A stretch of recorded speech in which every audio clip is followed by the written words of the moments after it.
conference and after such a insightful and informative keynote we heard from the NATO representative, I will be just happy to follow under and focus a little bit more, zoom in on the information operations and perhaps cyber as well. But I do know that other colleagues in the panel will focus more perhaps on the cyber elements. So I'll start with the information sphere and more particularly with information manipulation. So just to clarify from the very beginning of our session, we do know a lot of the different definitions that refer to information manipulation. Some use disinformation, misinformation, propaganda, and other types of terminologies. In my approach, I will focus more on the definition of information manipulation. And so what do I mean by that? So looking at mostly the intentional and often covered use of media that is manipulating public discourse or it's used to manipulate public discourse to mislead or potentially cause harm. So this information manipulation can be encompassing three main criteria. One of them is it's a coordinated campaign. That's kind of one of the criteria of information manipulation with the intention to cause harm. Second is diffusion of false or distorted information or information that is suppressed is also information manipulation. So the fact that there is a lack of access to information or to credible, verifiable information is also a way to manipulate information. And the third one is the intention of political intention to cause harm. So with these three criteria, we could look at this information manipulation as a phenomenon to undermine either democracies or confuse people, divide different fragments of society, different countries, different organizations. So looking at information manipulation from this angle allows us to better understand also the context, geopolitical context of the issues that are, or the messages that are spread and amplified in the information space. And I think as for Georgia and many other countries now looking at the current tensions, also between Russia and Ukraine, we can look at very concrete narratives, for example, that have been spread in the last days, weeks, but actually even months and years. So from the EU perspective, EU has established this portal called EU versus Disinfo. But when we do look at the manipulation of messaging coming especially from pro-Kremlin or Kremlin state or led media outlets, there have been actually over 13,500 cases already identified of these Russian messages that have been spread in the information sphere online. Out of these 30,500, almost or around 40% actually focused on Ukraine. So over 5,000 cases, which is an incredible amount. Also, an important part has been also looking and focusing on Georgia, but also on EU member states, on NATO and others. But it is interesting to see that as of 2015, around 40% actually of these cases did focus on Ukraine. What does it say?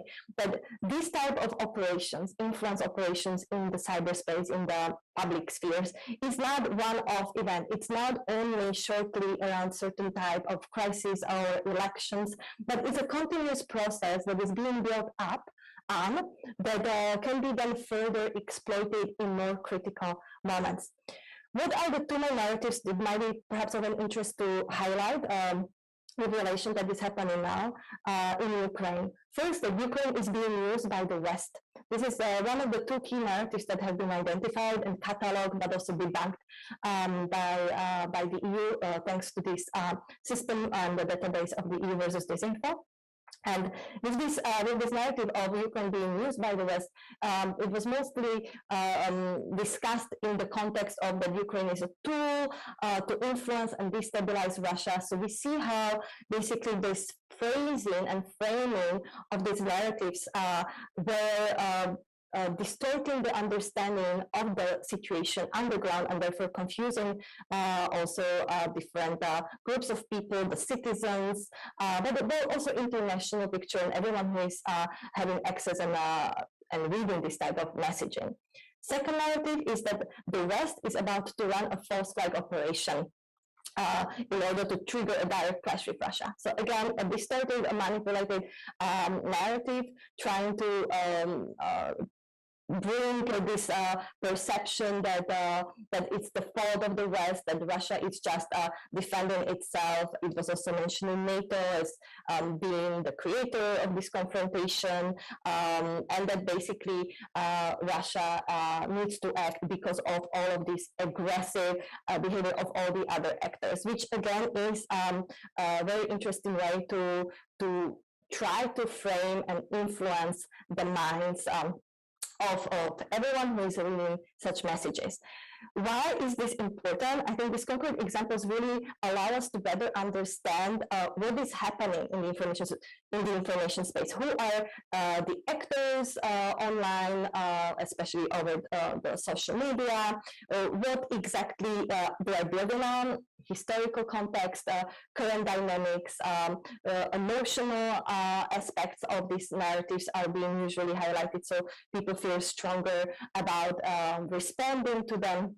And therefore, we need to really keep in mind this type of repetitive as well, and these strategies that evolve and the tools that are being used.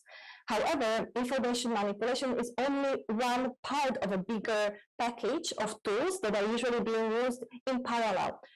For example, cyber attacks many times do happen around the same time, when there are increased efforts to influence the society, the citizens, different countries at the same time. There is also the use of malign finance or economic coercion with exploiting the vulnerabilities, also being the vulnerabilities of the critical infrastructure. For example, we have seen also in the current conflicts in relation to energy security, for example, but also other ways to try to do subversive operations of, for example, third actors in the process and stakeholders. So seeing this as part of a holistic toolkit is one way that we need to understand this from a broader context. Second, knowing that this is not happening as a one-time event every time, but many times it's a campaign, or it's already built up from the past, and it's just adding to that or repeating and bringing those messages to the public sphere. And the third, that there are various actors, not only from the side of the interference, but also from the side of addressing these issues. EU is only one piece of this bigger puzzle. EU is trying to also develop different institutional capacities and build on. So perhaps just to mention what is and what has been EU doing so far. So in order to address information manipulation and the influence in these public spheres, EU has developed several task forces. For example, within the External Action Service, Strategic Communications Task Forces that are not only trying to analyze and catalog these information operations, these cases of false, distorted information, but also debunk them on a regular basis. There has been also hybrid fusion cell established. There have been joint frameworks on countering hybrid threats, but also on increasing resilience, as we have heard. The focus also coming from NATO. There is a European Center of Excellence for countering hybrid threats that also looks a lot and actually focuses really a lot of resources on information, on countering information manipulation, cyber attacks. But there are also many other initiatives that have been established in order to tailor different critical moments of our policy situations, such as different media literacy campaigns to counter disinformation. There has been also this special committee established in the European Parliament on countering foreign interference in all democracies, including disinformation. Maybe just to add for this special committee that its mandate is now concluding shortly, that is going to publish a report which may be of an interest to some of you. The comprehensive amendments are already public, available, but the final report should be available soon. And this committee, especially as I mentioned before, also focused not only on disinformation or let's say information manipulation and the cyber operations, but also on these other aspects I had highlighted earlier of malign finance, how to counter that, or this economic coercion, but goes beyond Russia. So not only looking at Russia, but also discuss other actors such as China, other state actors as well, and non-state actors too. So I think it will be interesting to kind of understand and see what is the outcome of the discussions within the European Parliament as the representatives of the citizens of all the EU member states. Different political parties have come together with this assessment and study on the foreign interference in the democracies.